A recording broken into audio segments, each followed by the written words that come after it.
For the application layer, we need to take a look at the information that lives in that component. We should really take a look back at the 4 layers of the TCP/IP model directly and how they relate to the OSI model. So remember that the application, presentation, session, transport, network, data link, and physical are the 7 layers of the OSI model. And our TCP/IP model, which is also known as the DoD model, the Department of Defense model, only runs with the 4 layers. Something to point out, I suppose, we put numbers next to the OSI model. So you'll hear us always talk about L2 or layer 2, L3, layer 3. If you ever hear the numbers or you see the numbers written down, we're typically talking about the OSI model. When we talk about the TCP/IP or the DoD model, we'll always reference it by their name: the application layer, the transport layer, the internet or internetwork layer, and the network interface layer.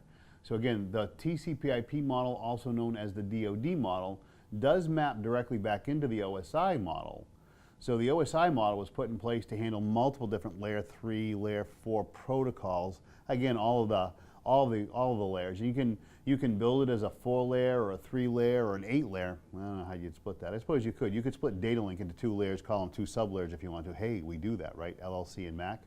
Again, not for what we need to be concerned with in today's day and age, but originally. But they still called it just layer 2. So again, a 7-layer model here.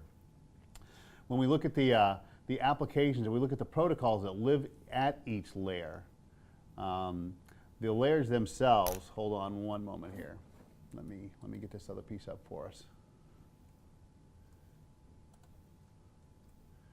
The protocol suite layers themselves, if we look at the application layer and what's in there, different applications that operate DNS. Again, this is my domain name system server. That's an application layer component. DHCP, which is our dynamic host configuration protocol. This is where we currently get our IP address from. That came from a protocol called Bootstrap Protocol, BootP. For email, SMTP, POP, IMAP. We currently use POP version 3. Those are all email application layer protocols. For file transfer, we use FTP or TFTP. We might even use secure copy, SCP. For our web services, HTTP, HTTPS. You can probably think of other protocols that live up here as well. These are the well-known. These are all our application layer protocols.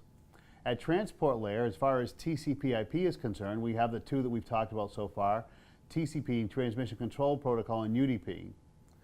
At layer 3 of the OSI model, or the internet layer of the DoD or TCP/IP model, is where we finally see our IP addresses.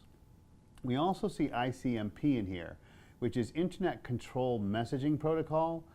These are control messages. So an ICMP echo request, and I would get back an echo reply, is a layer 3 check for connectivity. We also know that as ping.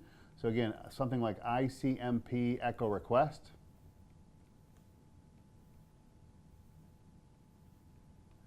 is a ping.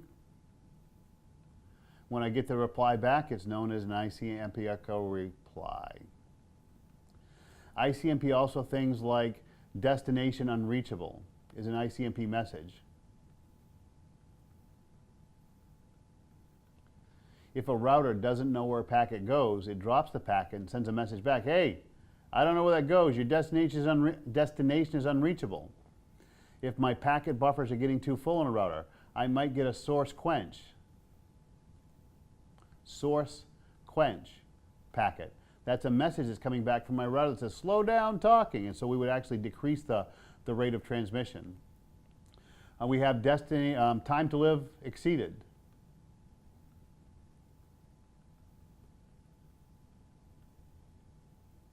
Time to live exceeded, again that's exceeded, kind of messy down there, but you got it.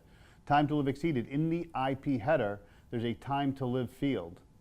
If the time to live TTL field gets to 0, the packet is discarded, and the time to live exceeded, or your packet expired in transit message, goes back to the originating station. Again, these are all protocols that are written at the internet layer. Network address translation. Translating my network address, which is my IP address, that's a layer 3 component. Our routing protocols that live at layer 3. OSPF, EIGRP, I mentioned earlier RIP. These are all routing protocols. They operate at layer 3 of the OSI model. Now down here in this particular graphic, we have ARP as a network access layer piece. it should really be going up across the two. It does both. ARP, or Address Resolution Protocol, resolves an IP address to a MAC. So I need to get the MAC address to build my layer 2 header or my network access layer header. So ARP is the tie between the layer 3 and layer 2, or the internet layer and the network access layer component. It is effectively a bridge between the two between the two layers. So we consider it going across the two. It is part of the IP protocol suite. So technically it's part of layer 3, but again, it bridges between layer 2 and layer 3. PPP is point-to-point protocol. That's one of our WAN technologies, or the Ethernet network. Interface drivers, these are all part of the network access layer. Again, remember that network access layer is both layer 2, which is where MAC addresses live, and it's layer 1 as well. So the physical components, the copper wires, the RJ45 jacks, the radio frequency transmitters that we're using, those are also part of the network access layer. Again, all of these 4 components make up the entire TCP/IP protocol suite with their applications and services. It is what allows us to communicate. Is our layer 2 functionality that kind of marries layer 3 and layer 2 together. I have the destination IP address I want to talk to. I have to build my PDU structure, so I need my layer 2 MAC address. That's what ARP does for us.